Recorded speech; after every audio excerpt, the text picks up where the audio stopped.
All right, guys, we're going to get started here.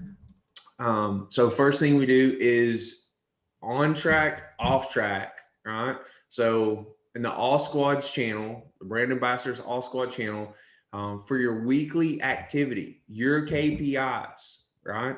Are you on track or off track? Just type that in, on track or off track, for what your weekly KPIs are, for what you need to accomplish for your role, right? Either as a brand ambassador or as a coach, right? And this is just a weekly check-in, right? For you to check in with the universe on just where you are with you. And right, for the guys here to see, where you are as well. Beautiful. Love it.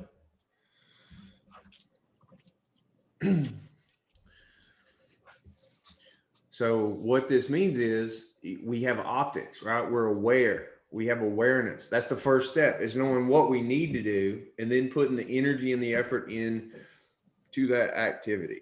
All right. I'm going to go too. So I'm on track, which is a beautiful thing. So just so to give you guys some feedback, right, on our Blue Agent recruiting, which is the primary responsibility of all brand ambassadors. Last week, we set 27 Blue Agent meetings, right? And we ran 22 meetings. So that's 49 partner meetings that we had last week, or we either set or ran to get deal flow rolling in, right? So that is going to count as a brand ambassador's one self-hustle deal for the month. You guys see how easy that's going to be, right? To get your one deal a month. Lewis,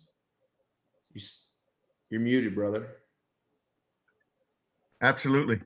Beautiful, right? So we continue that activity of telling people about Blue Equinox and our marketing dollars, or spiffs, or residuals, or equity value that we earn. And it's going to be a different story. Andrew, share your conversation.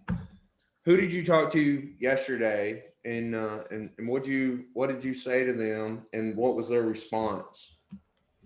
Yeah, man. So I had a meeting. One of the Blue Agent meetings I had yesterday was with a guy in North Carolina. He, in 2010, 2008, 2009, 2010, he was #1 Talaris agent. And since then, he's got a pretty nice base, a couple hundred customers, $150,000 base. And honestly, I went over the deck with him, a great candid conversation. And at first, he was like, "Well, look, man, I'm already doing it. I already know, I already got a business built." And basically, I just pivoted and I was like, "Look, that's exactly why you need to come work with us, right?" And we've got a model put in place that he had admitted he doesn't have, right? He's just doing what he knows to do. We've got a model in place which will allow you to duplicate yourself and build the agency that you've always dreamed of building. But then one of the things that we positioned to was, at the end, he's like, "Well, look, man, I know you're talking about bringing me a deal, me bringing you guys a deal." He's like, "Who goes first?" And I was like, "Look, man, I'm going to go first. You get ready. I'm going to bring you an opportunity. We're going to run it together. And once you see how we do what we do, you're going to see the value of Blue Equinox." And that was really the selling point, right? That was really the transitional statement. When I told him I was going to bring him the first deal, he got all excited about it, right? He put the application in last night, and we corresponded a little bit over email afterwards. So anyway, it was a great meeting, man. I'm super stoked for the opportunity and how it went. That's awesome. So Talaris, one of the top 2 master agencies in the world, right? Intelisys, Talaris, thousands and thousands of agents. Like, the thing that people love about them is they're super hands-on. They're fun companies. They do events all over the country every single month. They're doing like axe throwing, top golf, like all of that stuff, right? They're fun companies to associate with, right? They've got resources for quotes. They'll get you quotes. They'll project manage your deals, right? All of those things like Teleris. We're a Teleris partner, right? Teleris sends us like $15,000, $16,000 a month, something like that. And that's just ancillary business that doesn't work for our primary clients in our engine program, right? We just throw side business to 4 or 5 master agents like that, right? But all that's great, but they don't help us build our business one bit, right? From a new customer perspective, from a marketing perspective, right?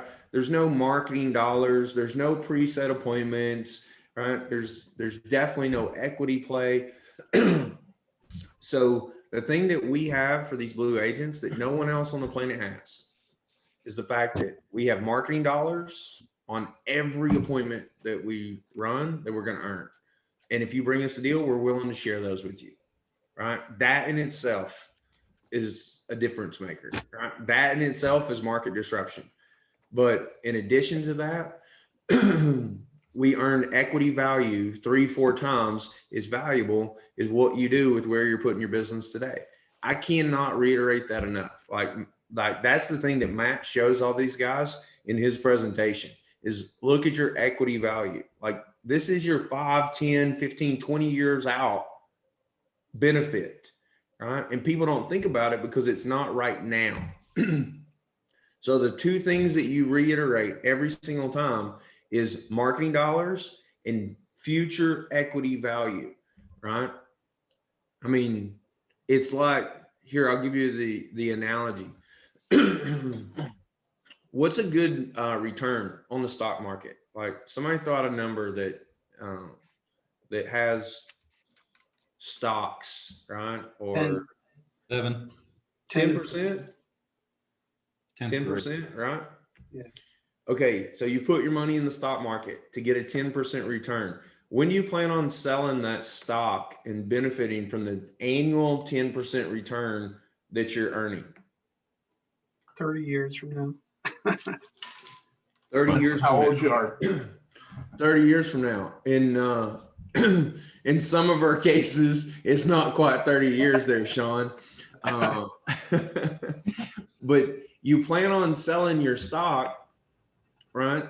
Starting to cash that out as you get older and you want to work less, right? You want to move into retirement and you pull funds from that, right? You can't take the money with you when you die. So you might as well start using it at some point in your life. Well, that 10% annual return that you're accumulating each year, what if you could get 40%? Where would you put your money? In the 10% or the 40% bucket? 40%. The 40% bucket. It's a no fucking brainer, right? Less risk. Yeah. And yeah, typically in the stock market, right? If you got an option for 10% or 40%, when you put your money in the 40% bucket, it means that there's going to be more risk associated with that, right? And that risk. Here, it's the exact opposite, right? It's a higher return with less risk because these companies, they can't build their business without us, right? It's an ironclad agreement with one company and Blue Equinox. And here's the beauty of this. I don't think I've said this to anybody yet. This one company that's doing this deal with Blue Equinox, we're the only ones that they're doing this with. They're exclusive with Blue Equinox. No one else on the planet has our model. So if we're the only ones doing this for them, we're the only place they can go to get fed. Are they ever going to stop paying us? Is this deal ever going to fall apart? Never, never, ever, ever, ever, ever, right? We're helping these guys do something that they've never been able to do for themselves. And we're the only ones in the world doing it for them. So not only do you put your money in the stock that gets you the higher return, you also put it into the stock that has less risk. We're both. So come do some business with Blue Equinox. We're not telling you that you got to stop investing in that stock that you've been investing in. We're just asking you to not invest as much of your business in that stock. Diversify. Yeah. Exactly. Diversification. It is a smart play for everyone, right? It's a smart play for everyone. And the way that Blue Equinox diversifies is we've got almost 30 companies, right, that we have this agreement with, this same agreement. So literally an agent who does business with us, if they do business all across the country over the next 10 years, they could have a small piece of equity from 30 different companies. And that number is just going to go up, right? We're adding 4 partners a month. So by the end of this year, if we hit our numbers for business development, it'll be over 70 companies that one brand ambassador, one Blue agent could have a small piece of each one of those companies. So that's pretty powerful stuff, to say the least. Okay, so we did our check-in. So I'm going to jump off of that. We're going to open up today's conversation on the sales lesson. The sales lesson today is going to be on everything that we do before, during, and after a phase 1 audit, right? There's 5 phases to our audit process. There's a lot of moving parts, a lot of activities that we have to do. So today we're just going to focus on the phase 1, right? Audit conversation. And I'm going to have, so between me and Andrew, we're going to cover each and every detail of what you do. Okay. And Andrew's going to go over the HubSpot details with you guys. So first things first, how do we get a phase 1 audit at all? Who wants to answer that question? Marketing or self-hustle? Marketing or self-hustle? Marketing means that our appointment setters set the meeting, put it on the calendar for you. It is the biggest draw for Blue agents and brand ambassadors to come be here at Blue Equinox to build their business, right? The fact that we don't have to go out and self-hustle, cold call, prospect, all those things to get a customer opportunity. So marketing puts it on our calendar, or a Blue agent refers it to us, right? Those are beautiful too. It means he's told a customer about our audit process, how awesome Blue Equinox is. And that customer's like, yeah, I'll do an audit, make an introduction. They make the introduction, right? We schedule it. Now it's on our calendar.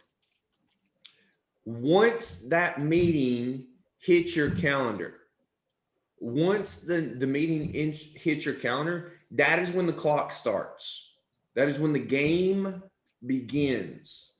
And I treat sales as a game, right? Because in a game, there's always a winner and a loser. There's no ties here, right? We're not going to end the game in a tie. Fuck ties, okay? So if the game is starting, as soon as it hits your calendar, there's a term that I need you to keep in mind. Always have a sense of urgency. Anytime there's interaction with a customer, having a sense of urgency is going to be an attention grabber, right? What are you trying to do with the customer? You're trying to differentiate yourself to be someone that they would choose to do business with over everyone else out there in the marketplace. If all of us right here were competing for one customer, what are you going to do to beat all these other guys to get them to do business with you? We're all selling the same wheels. That's what I need you guys to understand about the products and the services. There's 6 silos of IT: cybersecurity, managed services, cloud, UCaaS, data, wireless, and IoT. Anybody that sells those services, they're all the exact same. There is no difference. I don't give a damn what they say. Your wheel rolls the same way that that guy's wheel does. The differentiators are the way that we tell the story and the speed of which we execute. The speed of which we execute, sense of urgency. So, meeting hits your calendar. What's the first thing you do, Matt? Send a thank you note. Send a thank you note. Send a thank you email to the customer for booking the meeting with Blue Equinox. Okay. So this thank you email, Andrew, do you have an example of this with a video by chance that you can access? I got the actual email. You want to see that? Yeah, that's what I'm saying.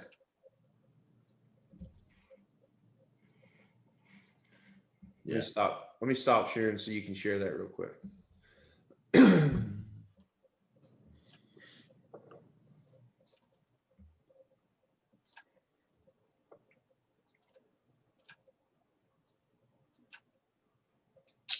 All right.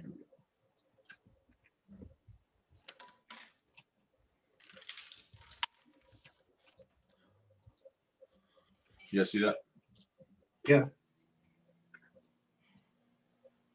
All right. So an appointment setter sets the meeting. It gets on your calendar. Okay. I need for everyone to think of marketing, right? Like think of them as fishermen. Okay.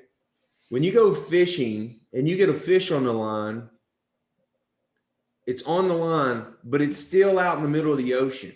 What do you got to do? Pull it in. Fill it in. You got to pull it in. Okay. You got to pull it in. This email and having a sense of urgency is you pulling it in. Okay. What happens if you let the fish just flop around on the line? You let the slack out of the line. There's no tension. And the fish is just out there flopping around for, I don't know, let's say 30, 40, 2 hours. What happens? It'll get loose. It'll get loose because what happens? The hook comes out, it gets loose. It wiggles the hook loose because there's no tension.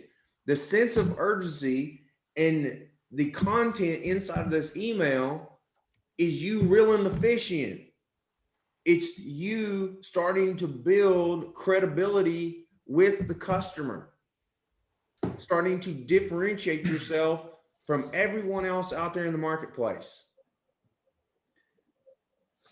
Has anybody seen the movie Glenn Ross? Always be closing. ABC, always be closing. Okay. So I'm a sales guy, right? Everybody that knows me knows that. Okay. That is like the epitome of sales guy movies, right?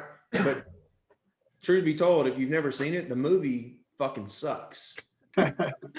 It sucks. That's the greatest movie of all time. Yeah, what are you saying? What are you saying here? Listen, there's 15 minutes in that movie that make it the greatest sales movie of all time, right? When he comes in and he's talking to the sales guys, right, about their production, about the leads, and about the incentives, right? 15 minutes of that movie. The rest of the movie, I hated it. Now, there's a lot of great sales movies. Like I watched Bullet Room 2 nights ago just because I love it. Like that is my favorite line of all times, right? I don't need your business. I value your business, right? When Vin Diesel says that, it's like, fuck yeah. Like that's the way I want to talk to my customers right there. Okay. So in Glenn Ross, one of the sales guys talks about the leads suck. What does Alec Baldwin say back to him? Anybody know? The leads suck. How about you suck? Right? The leads are gold fucking bars. Right? But just having a lead doesn't constitute a sale. Right? A sale comes from what you do with the lead. So marketing is designed to get the hook in to the fish so that you can create the tension and pull it in, right? And get the catch. So anybody that ever says that the leads suck, right? They suck. It's not the lead. I'll take any customer in the world, and if I can get a conversation started with them, create interest and intrigue and excitement around technology about what we do. So if you can't do that yourself, then that just means you have work to do in being a dynamic and entertaining storyteller, right? And using our product knowledge and our seductiveness, right? And everything that we have here as resources to apply it to that conversation. That's where we shoot our free throws, right? Hone our skills, perfect our craft. So the first thing that we do with an extreme sense of urgency, I'm talking like within 3 to 5 minutes, right? If I get an appointment set on my schedule and it takes me 30 minutes or an hour or 2 hours to get to it, man, like you just fell into the pot with everyone else's average. You missed your opportunity to be unique and different. Is everybody hearing me right now? Yeah. Yep. Okay. So extreme sense of urgency. When that meeting hits your calendar, boom, we're responding with seductive content to differentiate ourselves. Okay. So now meetings hit our calendar. We responded with a thank you email. The thank you email that we're sending, right? We're starting to educate them more on our process. Why do we do this? Set the table. Clarity. Couple of things: to show them that we're a real person, to build credibility, and to start to build rapport, right?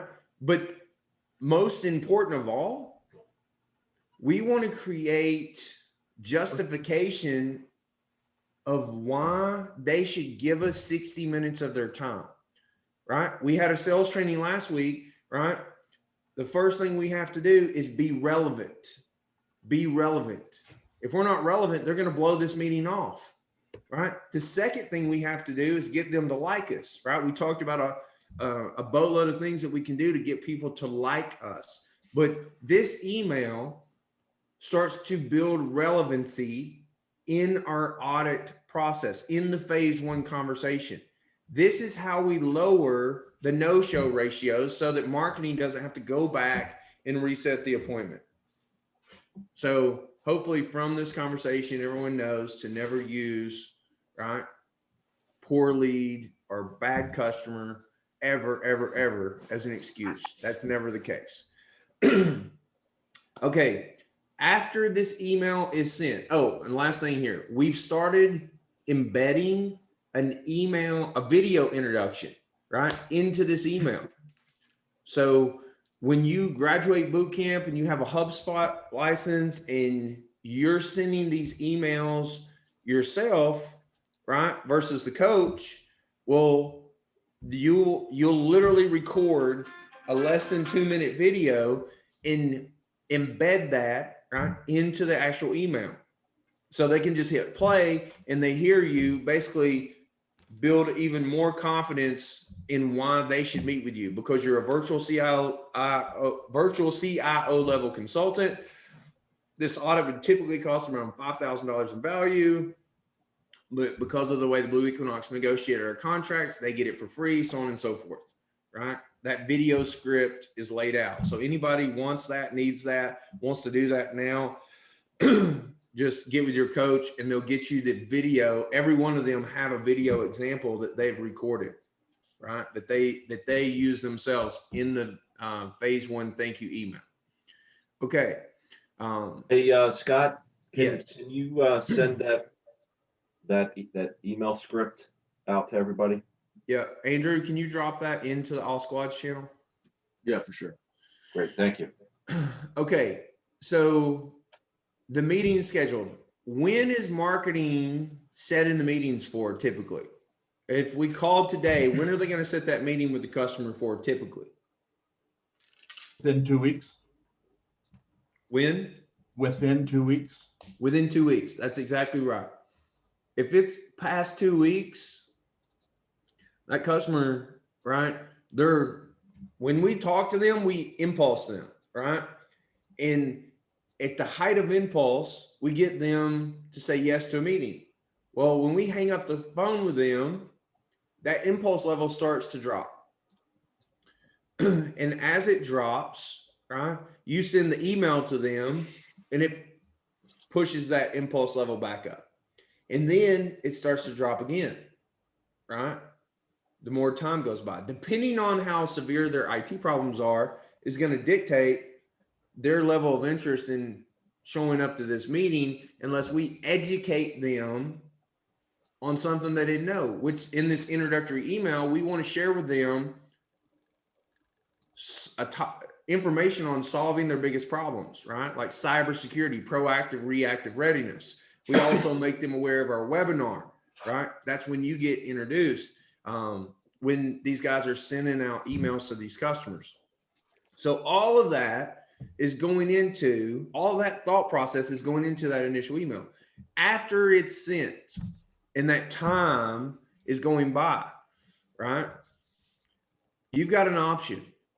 You can wait till the meeting day gets here, show up to the meeting, hope the customer's impulse level is still high enough to show up, or, right, you can do things between the meeting being set and the meeting happening, right, to communicate more with the customer, right? One of the things you can do, and it's not on here on this pre, during, and after sheet right here, but you can share more content with them on their biggest problem that the marketing department got for you, because you're going to have notes on that meeting, right?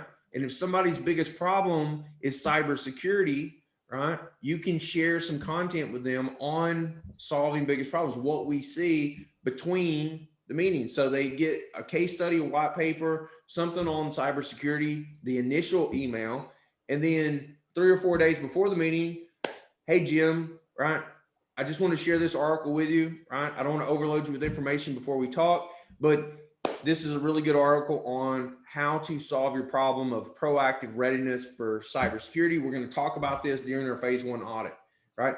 More content, right, that builds more rapport with the customer. And you can send that and you can track whether or not they open it, click on it, right, read it. And if they do, well, now you know, hey, this customer's really interested in what we're talking about and running this audit. But whether you do that or not, right, I would advise you to do that, right? But whether you do that or not, we always confirm the meeting the day before, 24 hours before, right? And the reason we do this is so that we can solidify the meeting with the customer, so it's not a waste of your time. You have 168 hours in a week, right? We want to live purposefully. We want to live with intent, everything that we do. So confirm the meeting the day before, right? If you don't get a response from the customer via email confirming the meeting, what should you do? Call them, email them. Call them, right? Get them on the phone. Like, what that does is it's you proactively addressing them potentially blowing the meeting off, which we don't want them to do. Because if they miss the meeting, even if they reschedule, it's going to be another week before we meet with them, right? You just, that just delayed everything at least a week, possibly 2 weeks, right? So if a customer no-shows, that means that marketing and you did not do your job to build the relevancy of you, of the audit, of Blue Equinox's value proposition in the marketplace to the customer, right? To uncover and to point out the fact that they have broken issues inside of their technology and their tech stack. No customer is perfect, No customer's perfect. Now, the only variable there is how much they care. Some people, they don't care that their stuff is broken, right? Those customers are not ideal customers. So we confirm the meeting so we don't waste your time. Email, if they don't respond, phone call. Okay. So call confirmation to show persistency for the upcoming meeting and desire to meet with them to clear up any questions about the phase 1 audit. If they don't respond to your email and you call them and get them on the phone, you yourself, not marketing, but you yourself, one, that shows you care, it shows you're persistent, and it's going to give you an opportunity to further explain what they may not have read in your email on the phase 1 audit's value. When you get that customer on the phone and you reiterate that value, I guarantee you they're going to comprehend things that they didn't get from the marketer, that they didn't get from your email, because they weren't paying 100% attention. What you innately know and understand, because you have been trained in this, you do this on a weekly basis, they're just being exposed to for the first time. When I run a sales meeting, I'll reiterate things 3-4 times to a customer. The exact same words. I'll say them over and over and over 3 or 4 times in the call. Why? Because I want to beat it into their brain. So the phone call gives you the opportunity to reiterate, right, what the appointment setter and the email said, right, that they may not have comprehended when they heard it the first time or read in an email.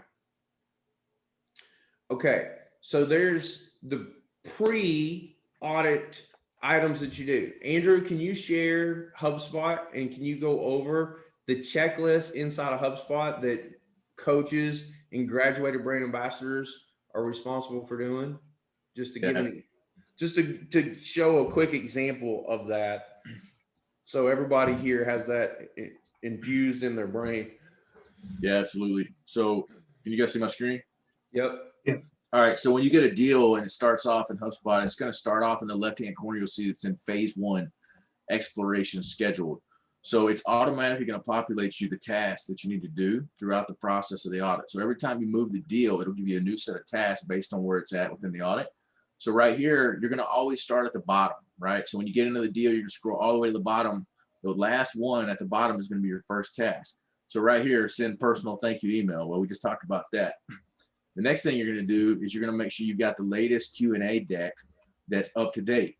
So let me just show you real quick where that's at. I keep this up to date. I usually update it probably every 2 weeks. We're making changes where it's evolving. So you go into Google Drive, you're going to look under the shared drive, go to Knowledge Center, and then you go under Content Library. So Knowledge Center, Content Library, and then here is the deck. It has all the questions in it, okay? In addition to that, this worksheet right here called Killbox and IT Audit is the worksheet you'll use that correlates with the deck. So these 2 documents are what you want to make sure you have up to date. Okay, side note, this video right here talks you through what I'm about to tell you. It's about a 45-minute video and it takes you all the way through phase 1, 2, and 3. Detailed, more detailed than I'm going to talk now. So go watch this video. All right, so once I make sure my deck's up to date and I'm ready, we're going to call and confirm the appointment, right? Scott already talked about that. It reminds you to do it. So we also have Envirago calling appointments, but you can go into the deal and see if they did. So what I usually do is I email the customer 2 days out, and then Envirago or me, we'll call the customer 1 day out. Okay. Do we know if Envirago, do they put a note on the HubSpot deal, or do you have to go in, or do you have to wait, or do they put a note on here anywhere?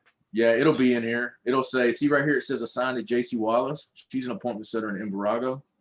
So I just made this deal up to show you guys. So she hadn't done anything with it, obviously, but if she had, it would have showed when she called, and it'll also show how long she was on the phone with them, right? Sometimes there's even a recording, you can listen to it. Okay, so that's all in the deal. All right, so then during your meeting, so this is where you're gonna run the meeting, right? So there's a couple things that you want to make sure you get during the meeting, and we'll talk about that in a second. So once I'm through these tasks and I run the meeting, when I'm done with that meeting, I'm going to go under stage and I'm going to move it to phase 1.1, which is expiration completed. right? So side note, it's going to ask me some questions. If there's an asterisk, I've got to answer them. Okay. Fill out as much as you can. All right. Now it's going to reload. When I refresh this page, it's going to give me more tasks to do. One side note, the deal has to touch every stage. Okay. There's automation built in here. If you don't, even if you're like, hey man, this is a one-off deal, which shouldn't happen very often, but I'm just going to skip to phase 3. Don't do that, right? Because there's automation built in. You need to touch every stage. Okay, so I'm at phase 1.1. I'm going to refresh my screen, and it's going to load the new task. All right, so again, what do? I scroll all the way to the bottom. I'm done with my first meeting. Now I got to make sure I'm prepared for the second meeting. So first thing I need to do is I need to update my deal. Okay, I need to make sure all my decision makers are attached. I need to make sure all voice, any data vendors I have are attached. Then I want to update a forecast. Okay, so check this out. I should have said this before we started. If you have a deal and it always has to have a company and a contact assigned. I was creating this. I forgot to do this while I was setting this up, but you always got to have those assigned, right? Otherwise, you can just consider it not really a deal. All right, so I'm going to update my deal. Then what I'm going to do is I'm going to build the heat map and the roadmap. Okay, so the first thing I'm going to do after an audit is I'm going to build the heat map and the roadmap. Scott, how deep do you want me to go into this, man? You want me to show them this stuff? No, this is good so far. Everyone sees that HubSpot is going to create tasks and remind you of everything that you need to do along the way. Okay. Every stage of the audit, HubSpot is going to create a task for you to do, and you check off on it, right? It's very simple. Andrew, just check off on one of those. Boom. That's it. Done. Right. And we've got a software and automation team, right, that creates all this and all the automation, right? And then we have an HR team, right? Our QA team, quality assurance, that's checking this to make sure that we're doing everything we need to, right? We don't have more stuff than we need, right? Like the last thing we want is tasks that are irrelevant on here. So all this stuff is important stuff for you to be aware of and to do. And if you're new, you don't know some of the stuff. So it's a reminder. Once you get into the groove of doing this, right, you're going to be able to just check some of these things off really quick because you do it every single time naturally, right? But until then, it's teaching you the framework. Okay, so I want you guys. Hey, one note, Scott, real quick. Yeah. And guys, once you start running lots of deals, it's going to be harder to keep up with it by going inside of each deal. So what you can do is you can go to sales and hit tasks. And if you guys have used CRMs before, you'll know that basically it just gives you one pane of glass, like all your tasks. So you can go through here, look at the deal and knock them out, right? So just a side note, this is how you'll be able to view all your stuff, when it's due, things like that. So Beautiful. All right, so I'm gonna go back to sharing my screen, come back over here to our cheat sheet, before, during, and after. Right, so now we're in the phase 1. Okay, so in the phase 1 meeting, we want to compel and impulse them to move forward with a phase 2 meeting. Just because you got them to show up to the phase 1 meeting doesn't mean necessarily yet that they're ready to do a deep dive discovery with 4 to 6 vendors that make us up to $3,500 in phase 2 marketing money. Okay. What you have to do is you have to tell a dynamic and entertaining story. This story that you tell will set up your entire audit process. This story that you tell will basically determine whether or not you're going to close business or not close business in these 6 silos. Okay. This conversation is so important. So the first thing that we do to loosen a customer up, right, is we ask them about them. Hey, Mr. Customer, I'm really excited to tell you about Blue Equinox, to introduce myself and our value proposition today. But before we do that, we want to bring humanity back into the conversation of how 2 companies do business with each other, how 2 people do business with each other. So I just love if you could take a couple minutes and tell me how you got to become the VP of technology. What was your journey like? Right? What'd you go to college for? Are you married? Do you have kids? Right? Get people talking about the thing that they love the most, the thing they know the most, which is them and their family, their story. Then we move into their company. Then we move into the technology. Literally, if you get someone to talk about them, their family, and their journey, and then their company and what they do, like when you ask the question, okay, beautiful, let's jump into the technology. What are you guys using? What are you guys doing from a cybersecurity perspective? What kind of proactive applications do you have in place? Start with the most relevant technology and work your way down the 6 silos. Don't start with internet.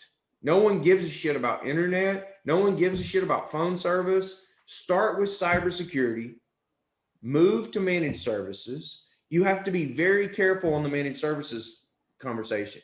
If you're talking with an IT director and you bring up a third-party managed services provider before you've set the frame, they feel threatened because those people want to take their job typically, right? So you got to be very methodical in how you have the managed service conversation. Mr. Customer, so what are you doing from a managed services perspective? How do you take care of your network, all your computers? Do you have everything being done in-house with an internal IT team? Or do you have a hybrid where you work with a third party outside of your company? What's your setup look like today? And then they're going to tell you, oh, we do everything in-house. We don't work with any third-party companies. If someone says that, you know right away, hey, they're controlling and they may have some fear around third-party companies working with them. If they say, oh, we outsource everything. Okay, beautiful, right? Let's talk about that, right? What are you doing internally and what are they doing for you, right? Don't ask them right away, well, how's that relationship working out for you? Even if it's shit, because they don't know you yet, they're probably not going to tell you that it's shit. They're probably going to say, oh, it's pretty good. Oh, they're fine. They get the job done. If you tell the story of Blue Equinox, hey, listen, we've built a network of 4 to 5-star Google reviewed companies that work with companies like yours in the finance industry all over the world, right? Blue Equinox, we're here as an advocate for you to put the best solution from the best providers in place. And at the end of the day, we just want to educate and inform our customers. We live to serve them, to educate and inform them so they can make the best decisions for their business. So with full transparency, man, where are you at with that third-party company today? We've got a rating scale that we use for everything. 1 is garbage. You need to take it out immediately. 2, it's just okay, right? 3, it's good. It's good enough, right? But it's not great, right? 4 is great, right? They're doing just a great job at everything that they're responsible for doing. They're quick to respond. They're never late. They don't blow your task off. They're great, right? 5 is exceptional. You would never dream of even thinking about not having these people a part of your company. So rate your current provider. Where are they at? 1 to 5. The number doesn't matter to me right now, right? If it's a 1 or a 2, then that's a major problem. Even if it's a 3, that's probably a problem that we need to address. If it's 4 or 5, we're not even going to have a conversation about it because it's green and it's good to go on the heat map. So you tell the story and you set the frame of where the customer can, with full transparency, tell you where they're at, right? In regards to the current managed services setup. If a customer ever tells you 1, 2, or even 3, what does that mean for us? Opportunity. It's an opportunity, right? But if you didn't give them the frame to rate the provider and to get clarity for themselves that they realize that they got a problem with that MSP or that third party, it would have never came up. It would have never been an opportunity for you to bring in our partners. Okay. Let's see. Meaning, okay. So during the conversation, during the phase 1 conversation, we go through from most important silo of IT all the way down to what are you doing with your wireless and your IoT? Okay. When you're done with the technical questions, the discovery, the end of your phase one conversation is critical. The worst thing that we can do here is have vendors, 3, 4, 5 vendors scheduled for a phase two marketing meeting all at the same time, right? In 15-minute increments with a customer, and the customer no show or cancel, right? It is the most inefficient use of our vendors' time that we could possibly put them in the position of. We cannot allow that to happen. So at the end of the phase one, right? Anytime you're about to ask for something, you want to reiterate your value. You want to reiterate the problem, the pain, and the value of your solution and what you're trying to accomplish. So, Mr. Customer, here's the wrap up. Mr. Customer, what we've talked about here today, right? With your cybersecurity, your managed services, your cloud solution, your UCAS, your data, and your wireless, we've identified this pain in each one of these areas. When I am putting together your heat map, right, that's color-coded red, yellow, green to show you where your risk, liability, and exposure is, I see risk in cyber, managed services, cloud, UCAS, and data. Because of the current configuration that you have today, because of the reliability of the partners that you're using today, I see those as risk and liability. So with your permission, what I'd like to do is bring in our cybersecurity vetted and proven partner.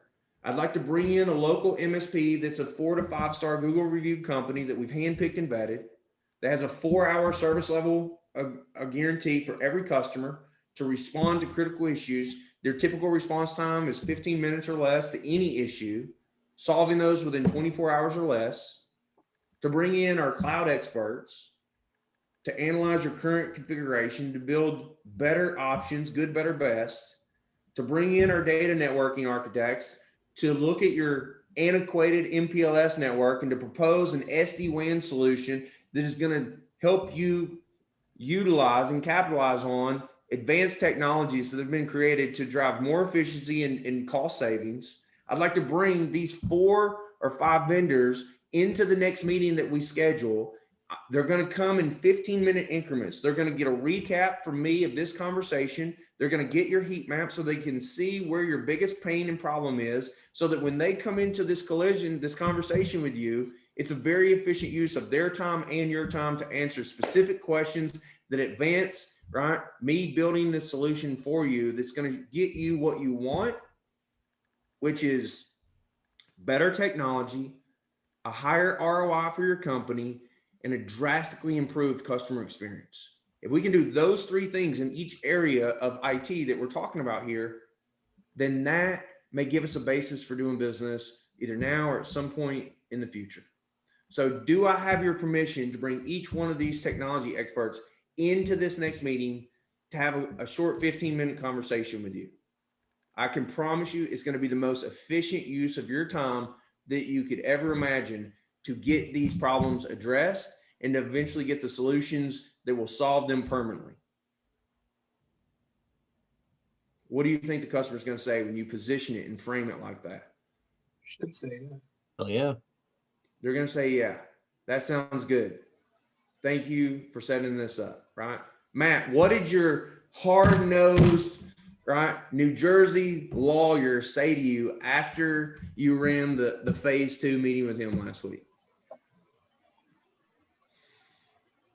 You're muted. On mute. He said, listen, Matt, I really appreciate you setting this up and doing this for us. Thank you. That is an attorney in New Jersey. Okay. Attorneys anywhere in the country don't have the time of day for anything outside of getting paid, right? Let alone one in New Jersey, right? Those people are twice as mean as any other people on the planet, I think.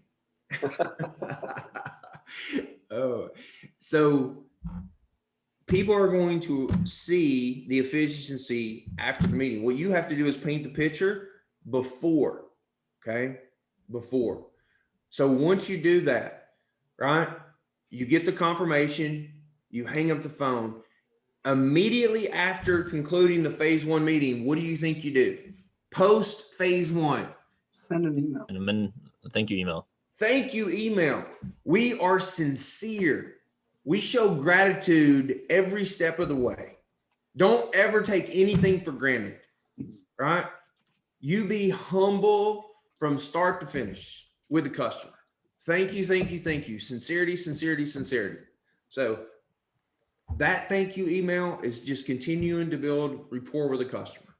So that's the last thing you do with the phase one is that post thank you email, reiterating what you talked about with the customer, right?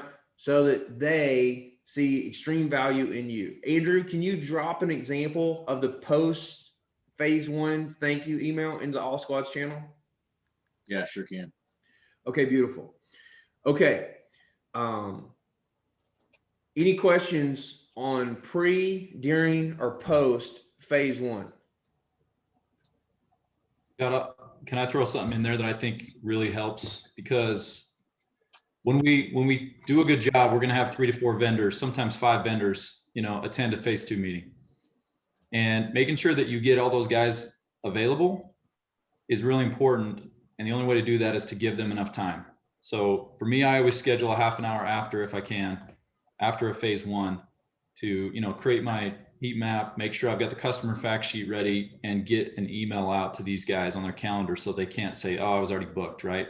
With a week out, they should be able to do it. But if you forget about it and you're doing it 2 or 3 days before the meeting, a lot of them will say, I can't. But I didn't see that there, so I didn't know if you were wanting to cover that. But for me, that's an important process. Yeah, so absolutely, right? Mike's gained that knowledge through experience, right? So the phase 2 meetings, the other thing with the phase 2 meetings, right, is when you're going to schedule with a customer, you want to schedule these at least a week out, right? Typically no more than a week, but at least a week, right? Why? Because you're going to have to line up, 3, 4, 5 vendors to come to this call, right? So the ideal thing to do would be to have the calendar link for the Calendly up of your vendors, right? So that you can say, okay, Mr. Customer, let's get this scheduled. What does this same time a week from now work for you? And if they say yes, look at the Calendly link for the MSP that you're scheduling for. Look at SciFlare's availability if they're coming to the conversation. Look at Ron at Blue Cloud's calendar, right? You can check that stuff pretty quickly. Okay. Now, if for whatever reason, right, they're not all available and the customer's like, hey, this is the only time that works, schedule it.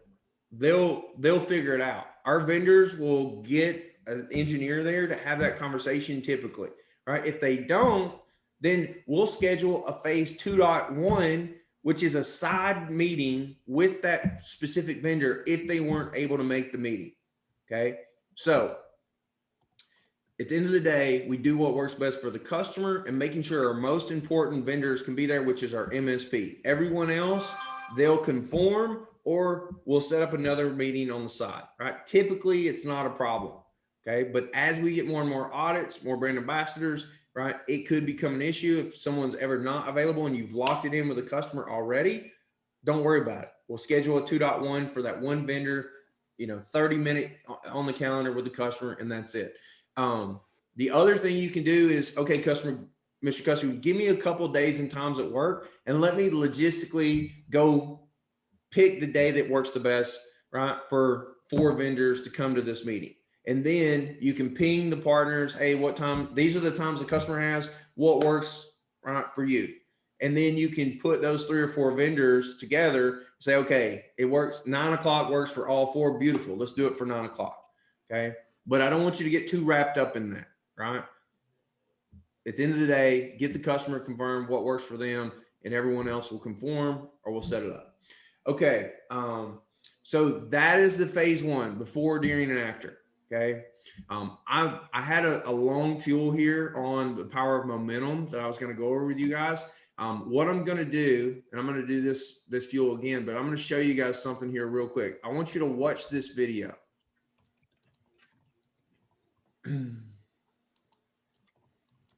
Just watch this 1 minute video.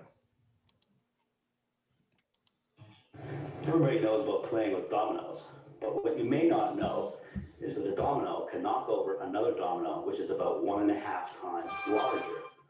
So what I have here is a chain of dominoes. Each one is 1.5 times larger than the previous one.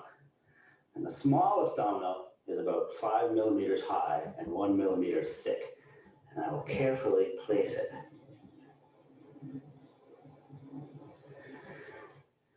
And there are 13 dominoes. And the largest domino, it weighs about 100 pounds and is more than 1 meter tall.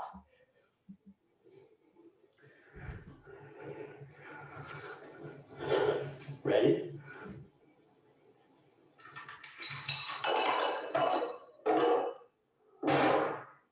Ooh. Everybody see that? Yeah. Okay. So here's the lesson. The lesson is on momentum. That small baby domino that you could grasp in the palm of your hand. That's the first email. That's the first phone call, right? Or that's the research that you put into the customer or to the partner that you're going to call, right? The activity that you do every single day creates momentum toward the results that you desire to attain.